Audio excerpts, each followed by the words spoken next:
देख रहे थे कि GP4 यहाँ पे कितनी जगह है, 2r है, तो GM बाय में 2r स्क्वायर प्लस इसकी वजह से क्या हो जाएगी 0।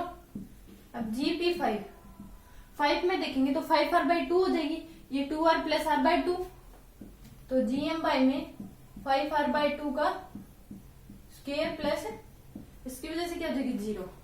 अब GP6 में देखेंगे तो 3r है, तो GM बाय में 3r का स्क्वायर। अब GP7 देखेंगे, GP7 तो यहां तक 3r और ये 4r, GM बाय में 4r का square. Okay, then you write down.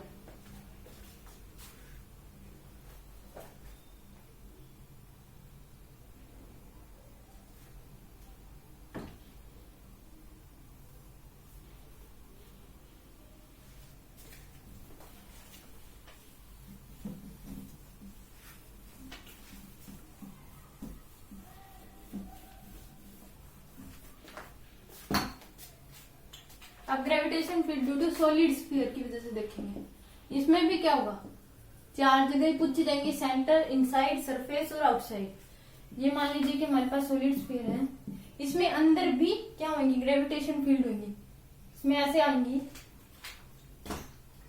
तो इसमें अंदर भी क्या होंगी, ग्रेविटेशन फील्ड्स लाइन होंगी।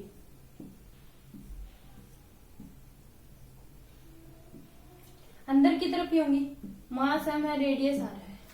ओके, तो इसमें सेंटर में भी क्या हो जाएगी, इसमें सेंटर में तो इसमें क्या रहेगी, एट, यहाँ पे तो क्या हो जाएगी, एट सेंटर 0, एट इनसाइड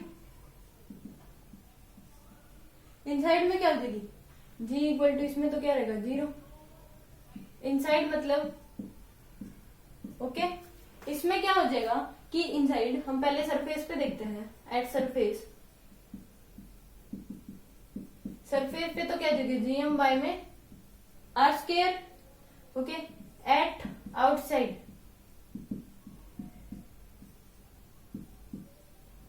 इसमें GM बाय में स्मॉल r स्क्वायर, ये क्या हो गया, इनवर्सली हो गया।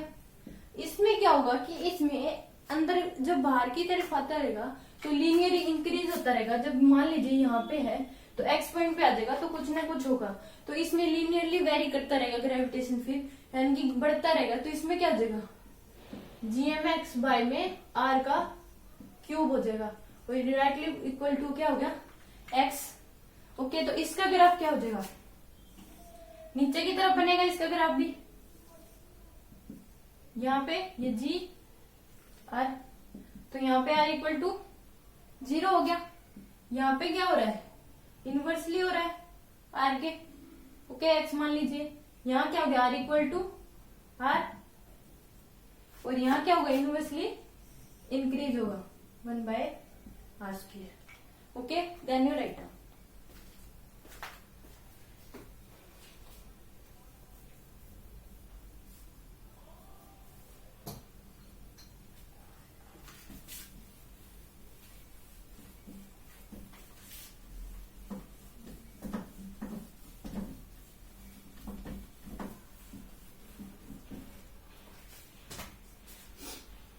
मान लीजिए कि आपको ये सॉलिड स्फीयर दिया गया है, हम क्वेश्चन करते हैं, मास m है, रेडियस r है, सॉलिड स्फीयर है, यहां से ये डिस्टेंस दे दिया आपको r2, ये p1, और यहां से r डिस्टेंस या x डिस्टेंस पे आपको दे दिया p2। इसमें गिवन क्या दे दिया आपको, given p1 equal to p2। Okay, gp1 या gp2 ग्रेविटेशन फील्ड यहाँ की और यहाँ की दोनों की बराबर है। Find x from surface of sphere. Okay, इसमें क्या करेंगे, किसने क्या दिया, gp1 equal to gp2। Okay, तो इसमें क्या हो जाएगा, gm बाय में x की वैल्यू कितनी है, r/2, gm बाय में r/2 में r³ equal to gm by में r प्लस x का स्क्वायर। इसमें क्या हो जाएगा, एक r कैंसिल, तो gm बाय में 2r² इक्वल टू जीएम से जीएम कैंसिल हो गया, तो 1 बाय में 2r square equal to 1 by में r प्लस एक्स का square, 2r square equal to r plus X का स्क्वायर। ओके, दोनों साइड स्क्वायर कर देंगे, तो 2r का स्क्वायर इसका स्क्वायर कर दिया, और 2r ये r प्लस एक्स, इसमें क्या हो जाएगा √2r equal to, both side square कर देंगे, तो √2r equal to r plus X. तो x की वैल्यू क्या आ गई √2r minus r। Okay, then you write down, ये हमारे पास आ गई x की वैल्यू।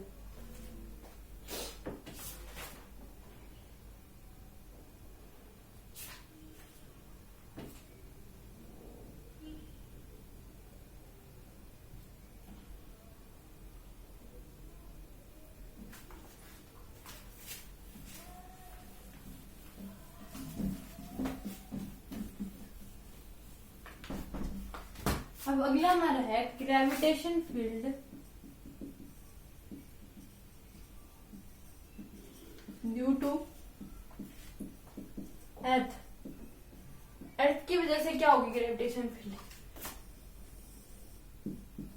अर्थ एक सॉलिड स्फीयर की तरह होगी, तो इसकी h हाइट नीचे और h हाइट ऊपर इसकी पूछी जाए तो इसकी ग्रेविटेशन फील्ड क्या होगी?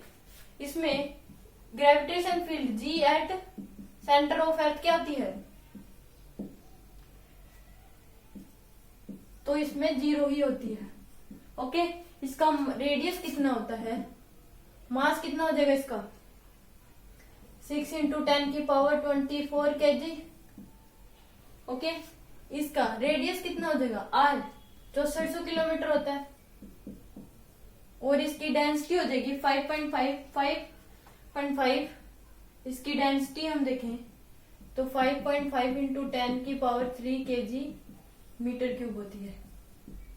ओके, अब इसमें सरफेस पे तो हम इसको सॉलिड स्फीयर की तरह ट्रीट कर सकते हैं, तो GS कितना हो जाएगा इसमें GME बाय में RE का स्क्वायर, और इसकी जब G की वैल्यू कांस्टेंट होती है वो लिखेंगे हम 6.67 × 10⁻, वो लिखेंगे, m मास की वैल्यू हम ये लिखेंगे, और RE की वैल्यू ये लिखेंगे, और इसको कैलकुलेट करेंगे तो 9.81 आता है ग्रेविटेशन फील्ड की वैल्यू, अप्रोक्सीमेट 9.81 आती है। इसको कैलकुलेट करके निकाला जाता है। अगर h हाइट ऊपर करेंगे इसको, G एट h हाइट ऊपर, तो G एट h हाइट, तो इसकी वैल्यू क्या हो जाएगी GME डिवाइड बाय में RE प्लस h का स्क्वायर, ये आ जाएगी इसकी h हाइट ऊपर। पर इसको क्या होता है कि कैलकुलेट करना मुश्किल होता है कि जब आप इसमें अगर इसकी वैल्यू लिख दे तो हम इसमें जब h की वैल्यू अप टू 500 तक कर दें तो r की वैल्यू क्या रहेगी 6400, तो h बाय RE हम अप्रोक्सीमेटली क्या हो जाएगा 0, तो इसमें इसकी वैल्यू क्या आ जाएगी, इसकी वैल्यू जब हम निकालेंगे तो GS बाय में 1 माइनस 2h बाय में RE, ये तो हमेशा ही वैलिड रहेगा, ऑलवेज वैलिड। बट ये फॉर्मूला जब वैलिड रहेगा अप टू हाइट 500, जब 500 तक इसकी हाइट रहेगी तब ये फॉर्मूला वैलिड होगा। ऐसे ही डेप्थ के लिए निकाले तो डेप्थ के लिए क्या हो जाएगा, मान लीजिए कि ये सेंटर है, ये कितनी है R है, RE है, ये पूरी कितनी RE, तो ये क्या हो जाएगी RE माइनस H। ओके, तो एट डेप्थ पे क्या हो जाएगा G एट डेप्थ, तो GME RE minus H divide by में RE का स्क्वायर। अब ये क्या होता है, इसको भी हम जब H की वैल्यू हम वो कर दें तो ये हमेशा ही वैलिड रहेगा, पर इसको भी हम सिंप्लीफाई करके निकाल सकते हैं।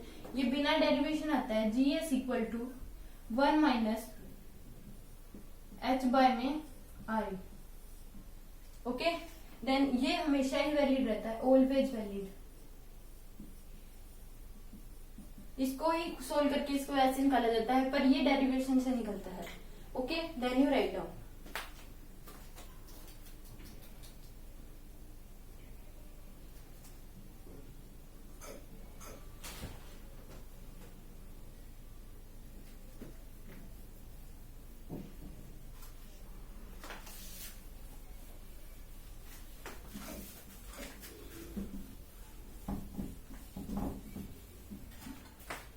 ये हमें दे दिया, क्वेश्चन है at height 320 kilometre from surface of अर्थ।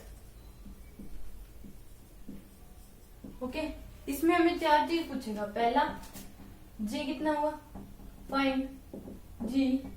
दूसरा, डिक्रीज कितना हुआ। तीसरा, फ्रैक्शनल डिक्रीज।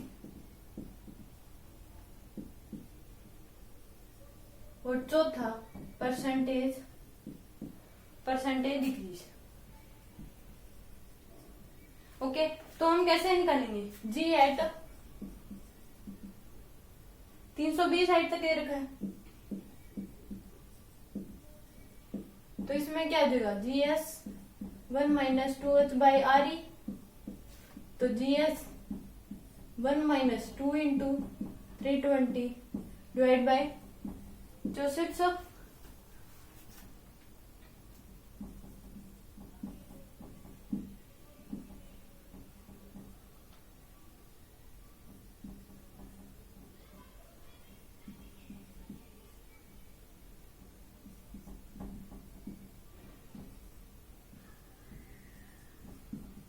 ये क्या आएगा, GS 9/10 GS। अब दूसरा निकालेंगे, डिक्रीज कितना होगा। डिक्रीज के लिए क्या हो जाएगा, डेल्टा जी निकालना पड़ेगा। वो क्या हो जाएगा, GS माइनस जो ओरिजिनल है, GS क्या है, जो ओरिजिनल है GS माइनस 9/10 GS। ये कितना आ जाएगा हमारे पास, GS/10। ओके, अब फ्रैक्शनल डिक्रीज निकालना है। फ्रैक्शनल डिक्रीज में क्या कर देंगे, तीसरा, delta G by GS। Delta G हमारे पास क्या है, GS/10। ये क्या आ जाएगा, GS। तो फ्रैक्शनल डिक्रीज क्या हो गया हमारे पास, जब इसमें करेंगे हम GS/10, ये GS हो गया डिवाइड में, तो 1/10 आ गया फ्रैक्शनल डिक्रीज हमारे पास। अब इसका परसेंटेज डिक्रीज निकालेंगे, तो 1 बाय डेल्टा जी बाय में फोर्थ निकालेंगे, जी इंटू में 100 कर देंगे। ये क्या था, 1/10 इंटू 100 करेंगे तो कितना गया, 10%। Okay, then you write down.